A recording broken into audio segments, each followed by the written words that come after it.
Brace yourself for the ultimate test, the ABSA Off-Road Championship, and fast-track yourself through the race with vehicle and asset finance from ABSA. Today, tomorrow, together.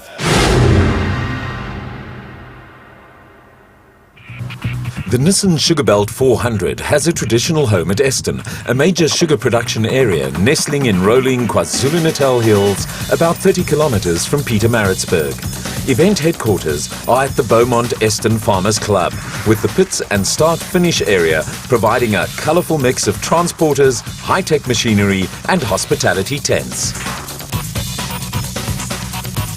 Over the years, the Nissan Sugerbelt 400 has emerged as one of the toughest and most popular events on the ABSA Off-Road Championship calendar, with the race round 3 of the series.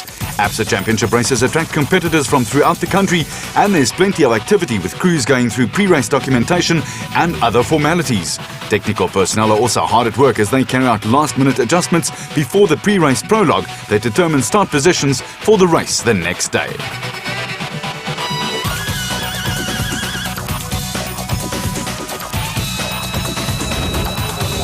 Veteran former South African champion Hannes Grobler is a multiple Nissan Sugerbelt 400 winner who is well aware of the pitfalls that make the race one of the toughest on the off-road calendar. Yeah, it's not so easy. It's a very technical route through sugar canes, and then we've got part that's in forest and in mountain areas. It's not so easy. You must read the route very well. There's lots of rocky outcrops and so on, but it makes it nice. It's all about the off-road. After a dream debut for the Ford racing team with a second place on the previous event, Thomas Rundle faced more challenges. Yeah, it was a good event, last event. Obviously a dream result, as everyone has said it is. But yeah, new event, new car, left-hand drive, yeah, new challenge. The team is exceptionally professional. The guys are really committed to what they're doing, and they've done a great job. They've been under a lot of pressure to get the cars ready, and they've worked long hours, and it's really paid off. The cars are awesome. For rookie Castrol Toyota factory driver Hein Lategang, off-road racing is a sharp learning curve. I was talking to Serge Damso this morning, and if you go on the dirt, it's just about experience. I don't think you can learn it. There's no switch, there's no quick school. So I'm taking it step by step, learning, making mistakes, and hopefully getting somewhere. After 2 wins in the first 2 events, the Donaldson Nissan pair of Duncan Vos and Ralph Pitchford took to the Nissan Sugerbelt a comfortable lead at the top of the production vehicle and SP class championships. There was a close battle for second and third between Nissan and Toyota Cruise, and also in the top 10 were 2 teams from classes D and E. The final act at driver's briefing is always the draw for prologue start positions, with the main players the top 5 seeded crews. With prologue start positions as important as those for the race proper, there's a serious side to the draw. But in the spirit of off-road racing, the serious stuff is always tempered by some light-hearted banter.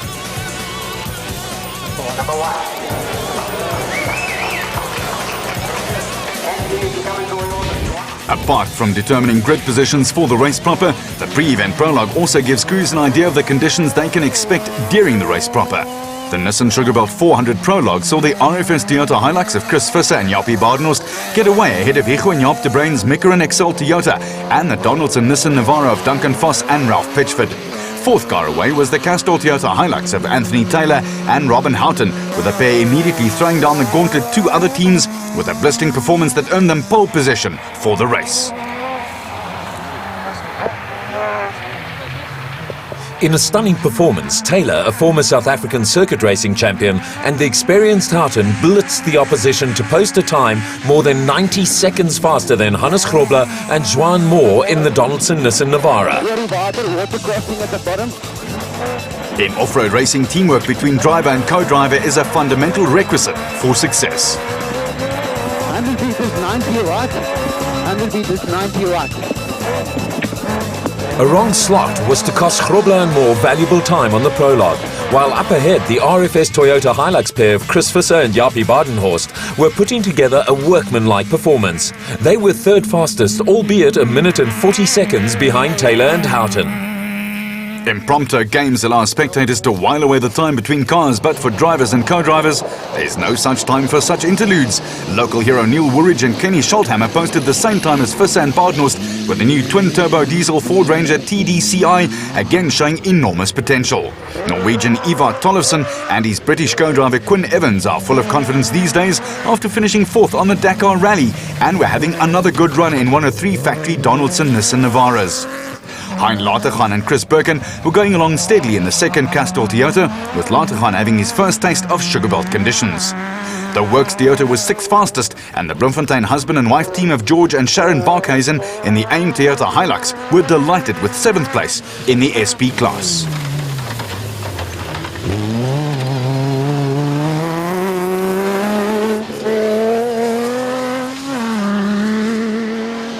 The Harry Smith-based pair of Kobus van Tonde and Riaan Gulpa were nearly 3 minutes off the pace in the Unifreight Ford Ranger.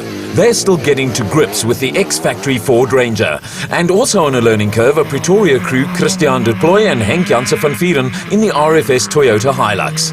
They've moved up from Class D and are also getting to grips with what is a purpose-built race car. Peter Ruthven and Deval Boshoff in the Rurikon Ford Ranger are another team on a learning curve, after previously campaigning in the special vehicle category, and are also running an ex-works car. The father and son team of Hugo and Jaap de Bruin looked set for a fast time when further progress in the Micron XL Toyota Hilux came to an abrupt halt. A quick look was all that was needed to diagnose a flat tyre.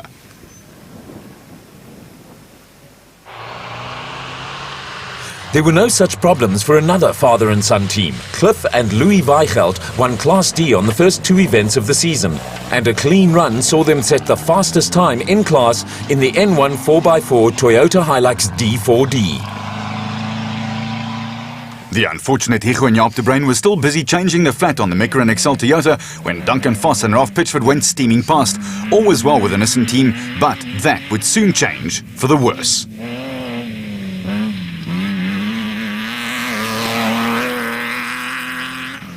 While a few local inhabitants were enjoying themselves, Voss and Pitchford had been stopped in their tracks by a puncture that turned into a major problem when they battled to get the wheel back on the hub.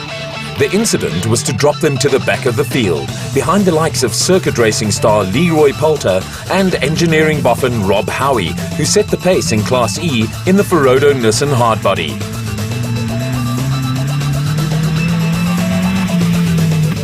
A little local knowledge provided these youngsters with a grandstand view of the action, and they were obviously enjoying themselves. Other locals putting hometown knowledge to good advantage were Papi Rubeluza and Kulile Vakaliza, who set the same time as Poulter and Howie to lead the Class E brigade. Not far behind the leaders were Bloemfontein pair Lou de Bruin and Riaan Greuling in the Rurikon Racing Ford, previously campaigned by former champion Jack Peckham.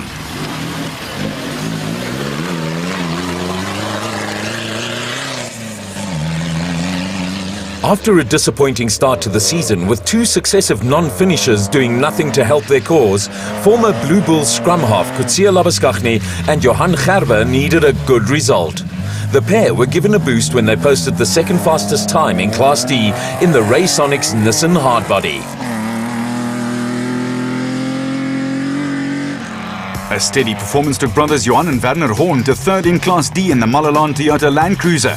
Things weren't quite as rosy for Atlas Copco Toyota pair Gary Bertolt and Andre Vermeulen, and for them the prologue had turned into a disaster. We just came down the hill there. I think one of the tire rod ends just snapped, so the one wheel is standing in the wrong direction, but you can't drive it like that. So we'll just have to forfeit the prologue and just start tomorrow morning at the back, but then we'll start all over again. One of those things. Good. Thanks. Back in the pits, it was time for service crews to assess any damage to their chargers and to prepare vehicles for the rigours of what was going to be a tough race. The lucky teams were those who needed only to make a little adjustments here and there. After a superb performance in the prologue that brought him his first pole position, Toyota's Anthony Taylor was understandably upbeat. First time for me, it feels awesome, you know, and especially being the Nissan Sugerbelt 400 to have a Toyota in the front row of the grid, I think it's absolutely superb. So let's hope that we're going to have a brilliant result tomorrow. At the other end of the scale, any positive pre-race plans entertained by championship leaders Duncan Voss and Ralph Pitchford now lay in complete tatters. We didn't know it at the time, but we had brand new rims on the car, and you've got to take a slight burr off the inside of the rim off, and we hadn't done that, so we couldn't get the wheel back on, and we lost 7 or 8 minutes trying to get the wheel back on, and by that time, our time trial was already damaged, so we're going to have a long day tomorrow, but obviously we must just try and make the best of it. In only his third off-road race, circuit and kart star Leroy Poulter was also in a happy frame of mind. We came and tested yesterday, found a couple of things that were wrong, and we sorted it out last night, and I mean, it's a different car. I can't believe it's the same one, and it was easy to drive, and it just showed with the performance. Papi Rubeluza set the same time as Poulter, but had his doubts about a race to the first corner. First thing in the morning, it will be slippery and it will be dusty, so one has to exercise caution. I don't think like us starting together with Leroy, I'm not sure if we can win this race on that first corner, because we're starting exactly at the same time. So we just let it be for the morning session and try and improve on your pace or on your standing as the race goes on, not in the first corner, not in the first in the morning session when it's still slippery and dusty. After 3 wins in 3 starts this season, the team to beat in the special vehicle category were former champions Evan Hutchinson and Achim Bergman in the impressive new Motorite Revo 1 4x4. Hoping to make up for a disappointing Eastern Cape 400 was Limpopo driver Naim Mosaji. Hopefully a much better weekend. Things just didn't go well for us there. We had a lot of small minor problems and a bit of driving error here and there, but hopefully overcome all that. We haven't been here for the Sugerbelt last year, so looking forward to it again. 2 steady outings took Mike Whitehouse and Matthew Carlson to second in the championship, and they were looking for more of the same. Plans is pretty much to do what we've been doing, not get too caught up in the championship, although we, in the back of my mind, is quite aware of it. But the whole idea was to get through to the desert with solid finishing, and that's what we've been doing. So same strategy. We've got new tyres, so we have to keep it a little bit more tidy this weekend. For new kids on the Class P block, Johan van Staden and James Rousseau, it was their first Nissan Sugerbelt race. Yeah, we have spoken to some of the other crews like Jan Kraai, and they've given us a few tips, what to do and what not to do to stay in the race, and we're going to try and follow some of the recipe, and we'll see how it goes further on the prologue. The class is getting quite big. Competitors are getting more and more, and I think it's going to be one of the biggest classes on the national events. Going into the Nissan Sugerbelt 400, former champions Evan Hutchinson and Achim Bergman held a comfortable championship lead, but only 2 points separated the next 3 crews. 3 crews from Class P and 1 Class B team also featured in the top 10 in the overall standings. As is the case in the production vehicle category, the top 5 seeds in the special vehicle category draw for prologue start positions, with Hutchison and Bergman starting ahead of Shamir Variawa and Siegfried Rousseau. With a half a dozen or more crews capable of winning overall, the battle for grid positions in the special vehicle category was going to be a fierce one. On an event like the Nissan Sugerbelt 400, a good start position is just as important as it is in a Formula 1 at Monaco. Motor racing is unpredictable at the best of times, and there was a turn-up for the books when Mark Corbett and Rudy Balzer set the fastest time in the stubby-looking Century Property Development Racing CR1 4x4. Colin Matthews and new co-driver Mark de Chalane then gave the Century Property Development team a further boost by setting the second fastest time in a bat. In the process, the pair nearly accounted for cameraman Gordon Hiles, who was closer to the action than he would have liked. The third quickest time went to Hutchison and Bergman in the Motorite Revo 1 4x4, with the pair just over a minute behind Corbett and Balzar. Some good in-car footage gives a bird's eye view of the action, with one of the special vehicle drawbacks, the lack of a windscreen.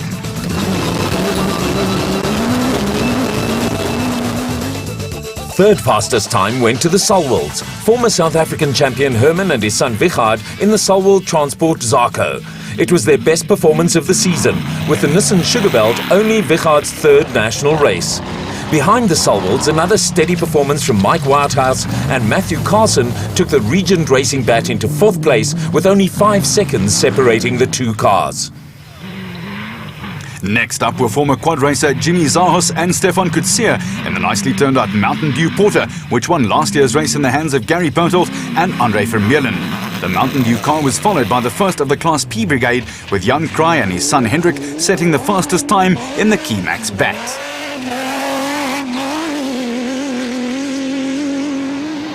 Class P is ultra competitive this season, and only 29 seconds behind the Keymax car were local crew Don Thompson and Don Blakely in a Zarko. The Class B pace was set by local farmer Brett Gurney in a JRE single-seater. Driving and navigating were no problem for Gurney, and he brought the JRE home 35 seconds ahead of another local crew, Rob Spencer and Gareth Mumford, who were out in another Zarko. Since making its debut last year, the CR1 has been plagued by reliability problems, but Corbett wasn't anticipating more of the same this time round. No, I don't think so. I think it's just a process of elimination. We slowly ironed out all the things, and Rudy was really on the money today with the navigating, so thanks to him. And thanks to Rudy and Julian for all their hard work putting the car together. It's been a long ride for us to finally get a finish, and nice to get a finish with a win on the time trial. Vehicle and asset finance from ABSA, going off the beaten track to find solutions. Vehicle and asset finance from ABSA, overcoming all obstacles. There was a nip in the air, and it was overcast as the pit area slowly came to life on race day. As is always the case, there was an air of tension as teams made final preparations for what, for some, would turn into a long day. Drivers and co-drivers swapped pleasantries, and one driver not fazed by the tension was local farmer Brett Gurney, who led the Class B runners on the prologue. Although he lives in the area, Gurney did not see this as an advantage in the race. Yeah, maybe in some ways, maybe a slight advantage. And the marking's always so good at Sugerbelt that, yeah, it's not really a problem. You can see exactly where you're wanting to go. There is a camaraderie in off-road racing not often found in other branches of motorsport, and there's plenty of rivalry, but it's always good-natured.